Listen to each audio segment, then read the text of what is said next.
October 1950.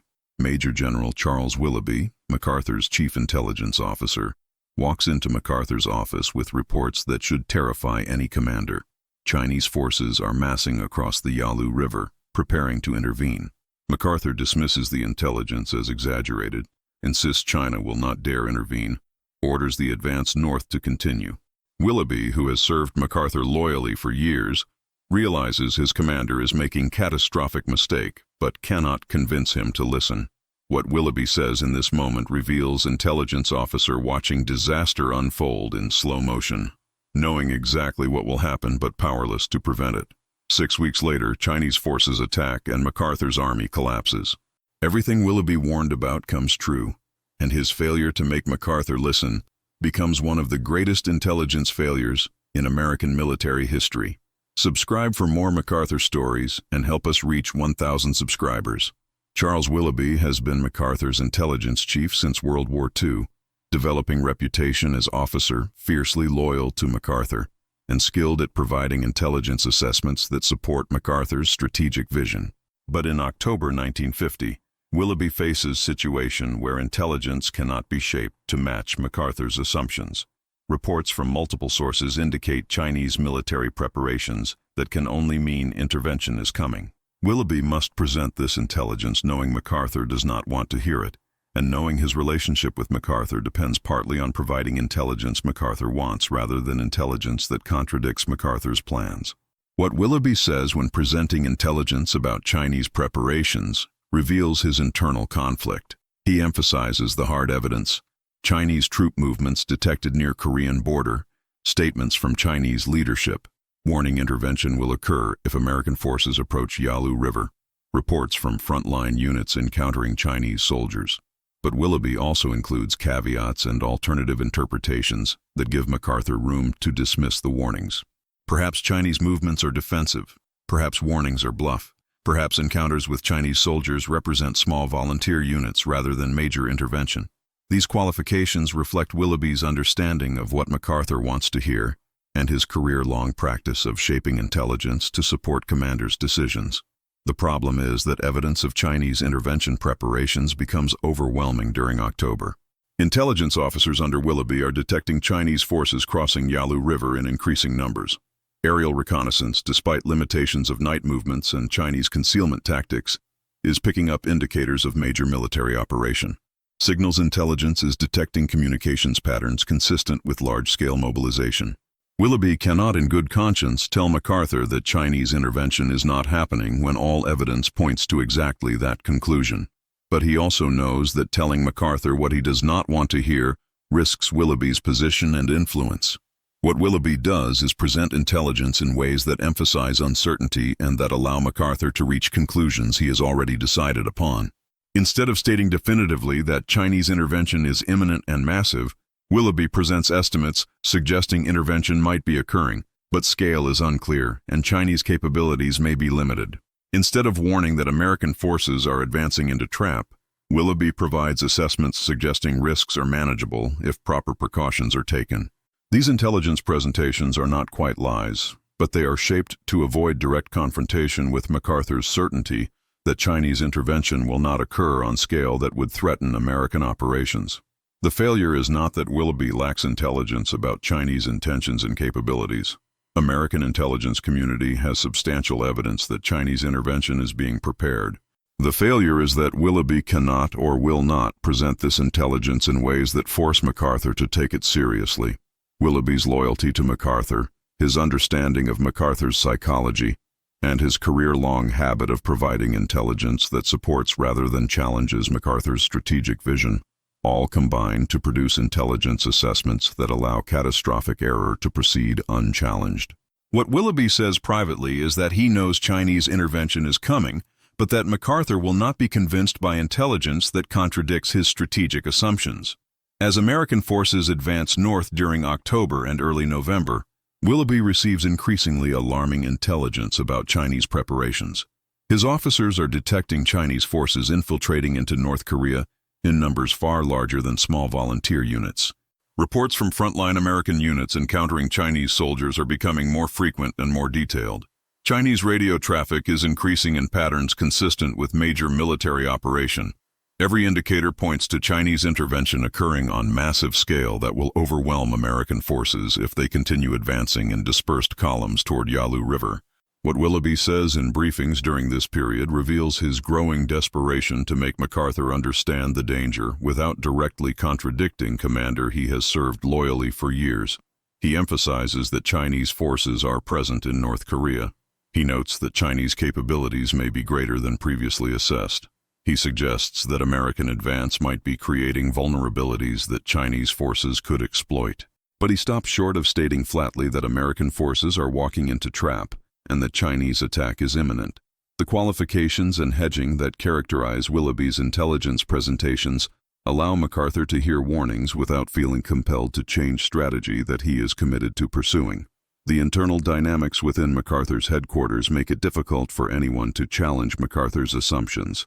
MacArthur is surrounded by officers who owe their positions to his patronage and who have learned that disagreeing with MacArthur is a career-ending mistake. Staff meetings are not forums for debate, but occasions for MacArthur to explain his strategic vision and for subordinates to express support. Willoughby understands this dynamic better than anyone, having survived as MacArthur's intelligence chief partly by providing intelligence that MacArthur wants to hear. Breaking this pattern to warn MacArthur about Chinese threat requires courage that Willoughby cannot or will not summon until it is too late. What makes Willoughby's failure particularly tragic is that he knows exactly what is going to happen. Intelligence officers under his command are providing detailed assessments of Chinese forces, Chinese tactics, and likely Chinese strategy. Willoughby can see on maps that American forces are positioned exactly as Chinese strategy would want them, dispersed and vulnerable to surprise attack. He knows that MacArthur's confidence that Chinese intervention is not occurring is based on strategic assumptions rather than on intelligence evidence.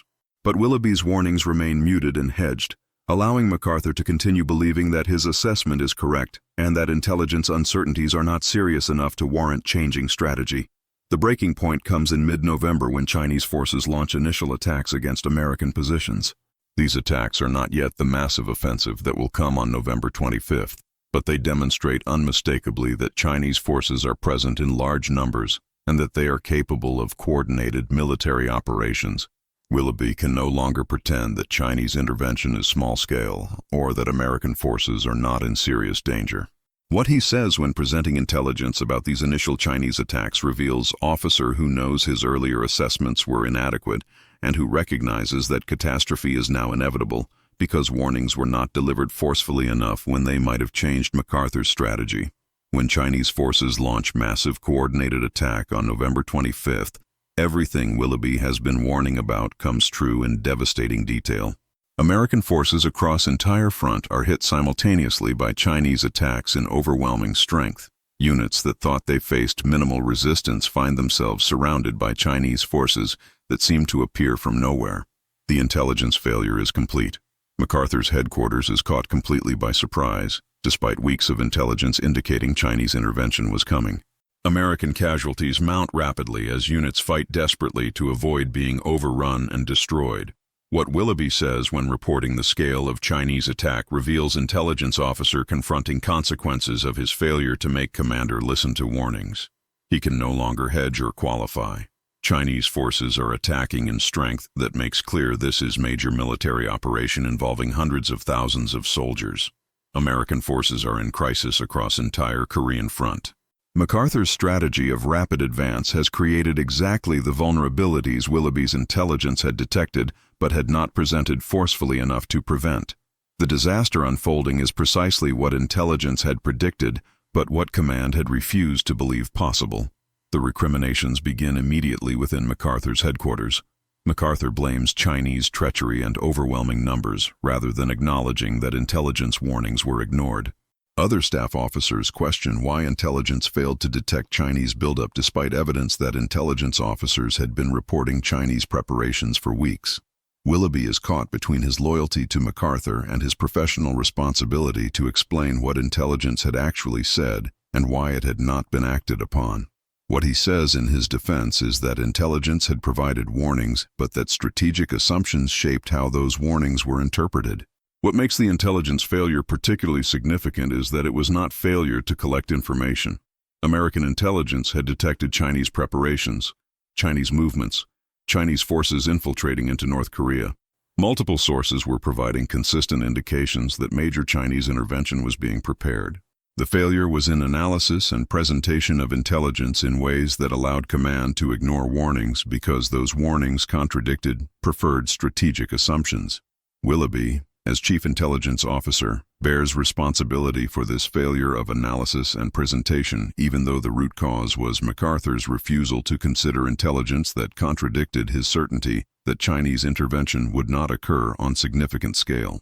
The immediate tactical consequences of intelligence failure are catastrophic defeats across multiple fronts, desperate fighting for survival by surrounded American units, longest retreat in American military history as forces flee south from positions they had confidently occupied just days earlier. But strategic consequences are equally significant. American credibility with allies is damaged by catastrophic reversal from promised victory to desperate defeat. Chinese intervention that intelligence had warned about demonstrates limits of American military power. MacArthur's strategy lies in ruins, and his career will end in dismissal months later. All of this flows from intelligence failure that Willoughby participated in through his inability to make MacArthur listen to warnings that might have prevented disaster. In aftermath of Chinese intervention and American retreat, Willoughby must confront his role in intelligence failure that allowed catastrophe to occur. He writes reports attempting to explain what intelligence knew and when it knew it. He defends MacArthur's decisions while acknowledging that intelligence about Chinese preparations had been available. But he also recognizes privately that his failure was not lack of intelligence, but failure to present intelligence forcefully enough to overcome MacArthur's strategic assumptions. What Willoughby says in private conversations reveals officer grappling with professional failure that contributed to military disaster. The fundamental lesson Willoughby learns is that intelligence officers' duty requires presenting intelligence that challenges commanders' assumptions, even when that intelligence is unwelcome, and even when presenting it risks career and relationship with commander. Willoughby had spent years learning to provide intelligence MacArthur wanted, shaping assessments to support MacArthur's strategic vision. This approach worked well when strategic assumptions were correct. But when assumptions were wrong, Willoughby's habit of supporting rather than challenging those assumptions created conditions for catastrophic failure. Intelligence officer who cannot tell commander unwelcome truths fails in essential duty regardless of loyalty or past service. What Willoughby understands too late is that hedging and qualification in intelligence assessments can be worse than direct statements, even when evidence is ambiguous. By presenting Chinese intervention as possible but uncertain rather than as probable or imminent, Willoughby gave MacArthur room to dismiss warnings. If Willoughby had stated flatly that Chinese intervention was coming and that American forces were advancing into trap, MacArthur might still have rejected intelligence but would have had to do so explicitly. The hedged assessments Willoughby provided allowed MacArthur to believe intelligence supported his strategic vision when actual evidence suggested opposite conclusion. The relationship between Willoughby and MacArthur never fully recovers from intelligence failure. MacArthur cannot acknowledge publicly that he ignored warnings because doing so would require admitting strategic error. Willoughby cannot defend his intelligence work effectively because doing so would require criticizing MacArthur's decision-making. Both men are trapped by their mutual loyalty and by their shared responsibility for disaster that accurate intelligence might have prevented. What Willoughby says years later is that loyalty to commander is virtue, but loyalty that prevents delivering unwelcome intelligence is betrayal of professional duty that can have catastrophic consequences. The broader implications of Willoughby's failure extend beyond Korean War to fundamental questions about relationship between intelligence and command. Military organizations depend on intelligence providing accurate assessments of enemy capabilities and intentions. But intelligence officers face powerful incentives to provide assessments commanders want, rather than assessments evidence supports. Career advancement, access to commander, influence on strategy, all depend on maintaining good relationship with commander. Intelligence officer who consistently provides unwelcome intelligence risks being replaced by someone more supportive.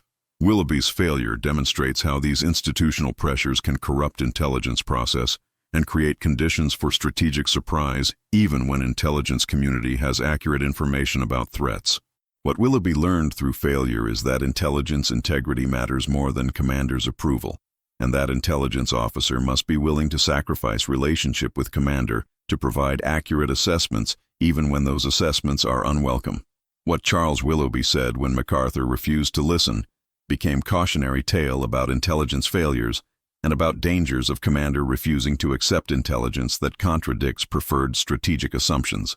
The Chinese intervention in Korea was not failure to collect intelligence.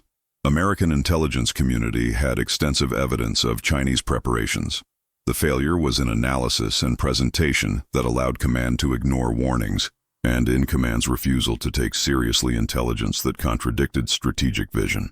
Willoughby's role in this failure illustrates how even capable intelligence officer can fail when caught between professional duty to provide accurate intelligence and institutional pressures to provide intelligence that supports commander's decisions. The immediate consequences for Willoughby's career were mixed. He remained as MacArthur's intelligence chief until MacArthur was relieved in 1951, demonstrating MacArthur's continued loyalty despite intelligence failure. But Willoughby's reputation within broader intelligence community was damaged by his failure to warn effectively about Chinese intervention. He retired shortly after MacArthur's dismissal, ending career that had been distinguished before Korea, but that would forever be associated with one of greatest intelligence failures in American military history. What Willoughby said in retirement was that he had learned too late that intelligence officers' duty requires courage to deliver unwelcome truths regardless of consequences for career or relationship with commander. The lessons from Willoughby's failure influenced subsequent reforms in military intelligence practices. Intelligence community developed stronger emphasis on analytical independence from command, on presenting intelligence based on evidence rather than on commander's preferences, on creating institutional protections for intelligence officers who deliver unwelcome assessments. These reforms could not prevent all future intelligence failures, but they recognize that intelligence failures often result from organizational dynamics rather than from lack of information.